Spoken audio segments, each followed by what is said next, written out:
You know, to me, healing is really about surrendering and connecting ourselves with that which is already in us.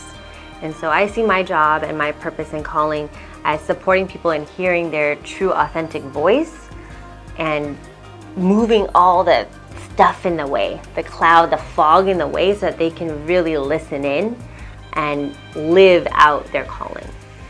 See, before I met Adelina and was introduced to the Surrendered Healing community, I was at probably one of the lowest parts in my life. I was going through the stage of frustration with myself. You know, when you try and it doesn't turn out the way that you want it, and then you kind of like beat yourself up. I was kind of going through that stage. It's like, dang it, I can't do anything. 2 months before, I just got out of like a 5-year relationship, moved back home with my parents, very isolated, very sad and depressed. So before Surrender Healing, it was almost a year ago. At that time, I was transitioning, quitting my engineering job to getting to full-time in my business.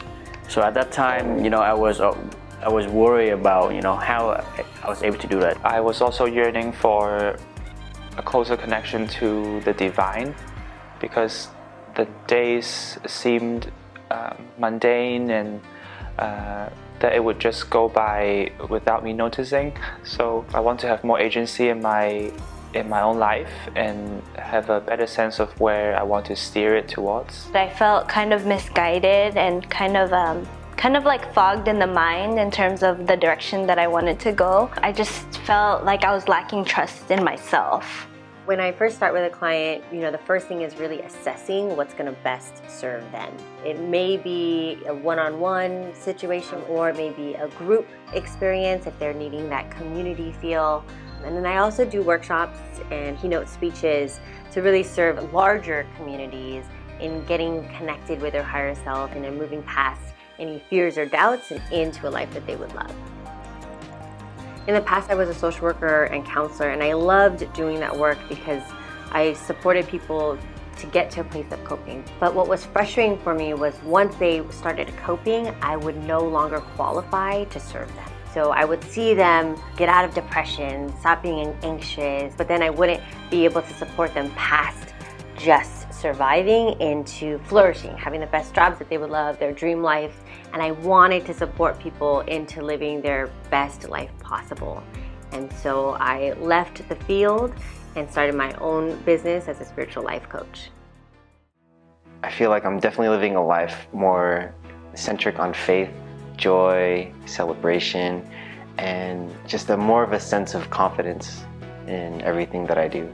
When I spoke with Adelina, I just have this sense of groundedness. She provided me a lot of support. I find myself excited to go out there and manifest and really create action towards my dreams. But because of this work, Adelina was able to support me in all those areas in terms of always feeling that I'm grateful for what I have, but really I have abundance of everything. So because of that, I was able to feel good about myself, that I can do anything I want. I can make as much money as I want. It's all about what I think in my life. This work has led me to this place is by inviting me to immerse myself in the feelings of a transformed state. Life Mastery has been an invitation to always check in with myself, and then to also admit that if I don't transform, then I don't get to transform the world. In my journey, I felt like I was getting that trust back and moving more confidently in the choices I was making. You know, fear exists, but kind of like silencing it and moving past my fears has been one of the greatest results. And I'm always learning, and so that's why I really love keeping her teachings and her close to my life because it's really grounding. I'm so grateful and honored to be able to support people in all areas of their life, their health and wellness. They're not feeling good about their bodies or their self-image, they're not happy with their job or the amount of money that they're making or their time freedom. Sometimes I'm supporting single moms and they just don't have enough time. And so whatever folks are going through, really I support them in getting clear on what it is that they would love and then hearing from their intuition on how to get there.